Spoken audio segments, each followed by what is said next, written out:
Hello दोस्तों, free Indian coaching में आप सभी का स्वागत है। तो इस वीडियो में हम लोग कक्षा 10वीं प्रथम मूल्यांकन प्रश्न पत्र का सॉल्यूशन देखेंगे, कक्षा 10वीं विज्ञान का। ठीक है, और राजस्थान बोर्ड का ये पेपर है, ध्यान रखना है आपको। राजस्थान बोर्ड का पेपर है और 20 मार्क्स का टोटल पेपर है। तो चलिए परफेक्ट सॉल्यूशन देखते हैं, 20 अंक आपको मिल जाए ताकि। ठीक है, तो चलिए देखते रहिएगा। इसके पहले हम लोग गणित का सॉल्व कर चुके हैं, जिसकी लिंक इस वीडियो के डिस्क्रिप्शन में दी गई है, तो आप ध्यान से उस वीडियो को देख लीजिए। राजस्थान बोर्ड का पेपर है, 20 अंक का क्वेश्चन पेपर है। तो चलिए स्टार्ट करते हैं। और देखिए यहाँ पर सबसे पहले विद्यार्थी कुछ निर्देश दिए गए हैं। विद्यार्थी निर्देश जैसे कि सभी प्रश्न करना अनिवार्य है, प्रत्येक प्रश्न पर 1 अंक है, इस प्रकार के आप जो पढ़ लीजिए।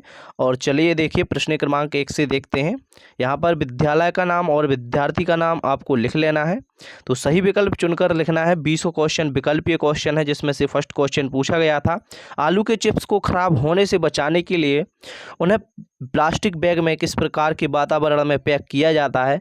तो इसका सही आंसर होगा नाइट्रोजन। तो नाइट्रोजन गैस भरी जाती है, ध्यान रखना है आपको। इसके बाद दूसरे नंबर का है, उपचयन के कारण वसा और तेल युक्त भोजन में अप्रिय गंध और स्वाद उत्पन्न होने की इंगित करने के लिए इस्तेमाल किया जाने वाला शब्द है।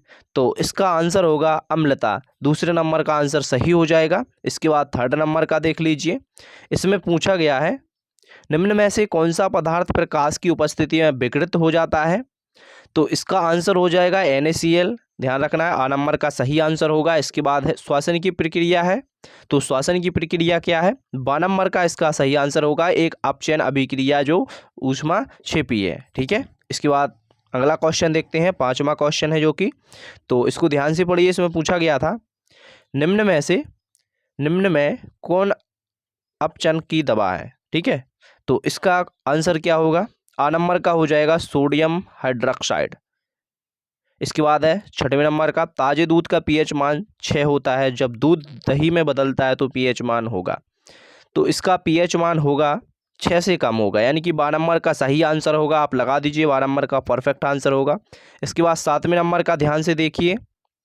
इसमें पूछा गया है, डैफोडिल के पौधे 6.0 से 6.5 pH मान वाली मिट्टी में सबसे अच्छे रूप से विकसित होते हैं। यदि किसी बगीचे की मिट्टी का pH मान 4.5 है तो डैफोडिल को उगाने के लिए किस पदार्थ की मिट्टी मिलाना होगा। ठीक है, तो इसका आंसर क्या होगा, 12 नंबर का हो जाएगा चूना मिलाना होगा। 12 नंबर का आंसर सही होगा। इसके बाद 8वां है, कठोर जल को मृदु बनाने के लिए प्रयुक्त होने वाले यौगिक के नाम बताना है यहाँ पर कि कौन सा यौगिक होगा। तो यहाँ पर 12 नंबर में देखिए सोडियम कार्बोनाइड इसका सही आंसर है। तो सोडियम कार्बोनाइड आंसर आप लगा दीजिएगा, सही आंसर है।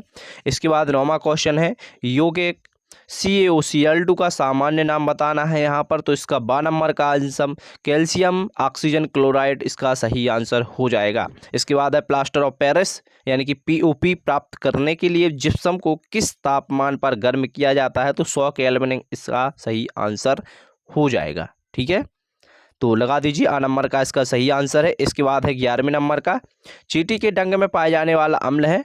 तो यहाँ पर इसका सा नंबर का साइट्रिक अम्ल हो जाएगा। ठीक है, साइट्रिक अम्ल इसका सही आंसर होगा। इसके बाद में 12वें नंबर का देख लीजिए, लार में मौजूद एंजाइम जो शर्करा के पाचन में मदद करता है। तो इसका आंसर होगा द नंबर का लार एम्जाइलेस। ठीक है, इसके बाद 13वां है, रक्तदाब मापने के लिए प्रयुक्त यंत्र। तो इसका आंसर हो जाएगा सा नंबर का, लगा दीजिए, परफेक्ट आंसर होगा। इसके बाद में 14वां देखिए, ग्लूकोज पाइरुवेट में विघटित हो जाता है। तो इसका आंसर होगा आ नंबर का माइटोकॉन्ड्रिया में। तो माइटोकॉन्ड्रिया यानी कि आ नंबर का इसका सही आंसर हो जाएगा। इसके बाद 15वां देखिए, निम्न में से कौन फेफड़े में ऑक्सीजन युक्त रक्त प्रदान प्राप्त करता है। ठीक है, यानी कि निम्न में से कौन फेफड़े को ऑक्सीजन युक्त रक्त प्राप्त करता है या फिर करता है। ठीक है, ध्यान रखना है। इसके बाद 4 ऑप्शन दिए गए हैं इसके अंतर्गत। तो इसका सही आंसर होगा आ नंबर का बाया आनंद। ठीक है, इसके बाद 16वां देखिए, अधिक खाने से अपच के कारण होने वाली बेचैनी क्या लेने से ठीक हो सकती है। तो इसका आंसर होगा सा नंबर का, बेकिंग सोडा लेने से ठीक हो सकती है। तो आप सा नंबर का आंसर लगा सकते हैं, परफेक्ट आंसर है। इसके बाद है 17वां, मधुमक्खी के डंक का इलाज किससे किया जा सकता है। तो इसका आंसर होगा सा नंबर का लवण का विलयन। ठीक है, इसके बाद है अगला क्वेश्चन 18वां। तो 18वें में पूछा गया था, निम्न में से किस लवण में क्रिस्टलन का जल नहीं होता है। तो इसका आंसर द नंबर का लगा दीजिए, जिप्सम सही आंसर होगा। इसके बाद है 19वां, उदर में प्राकृतिक रूप से कौन सा अम्ल उत्पादित होता है। तो इसका आंसर होगा सा नंबर का, 19वें का सा नंबर का लगा दीजिए, परफेक्ट आंसर हो जाएगा इसका। ठीक है, हाइड्रोक्लोरिक अम्ल। इसके बाद आता है लास्ट क्वेश्चन, निम्न में से कौन सा गुण अम्लों में नहीं पाया जाता है। तो इसका आंसर होगा द नंबर का। ठीक है, द नंबर का आंसर आप लगा सकते हो इसका, 20वें का द नंबर का यहाँ पर नीचे दिया हुआ है, तो आप द नंबर का आंसर लगा दीजिएगा। ठीक है, ध्यान से द नंबर का आंसर आपको लगा देना है। इस प्रकार आपके 20 क्वेश्चन कंप्लीट हो चुके हैं। ठीक है, तो डिस्क्रिप्शन में आप लिंक दी गई है, अदर सब्जेक्ट की वीडियो भी देख सकते हैं, और इस वीडियो को ज़्यादा से ज़्यादा शेयर कीजिए। Thank you.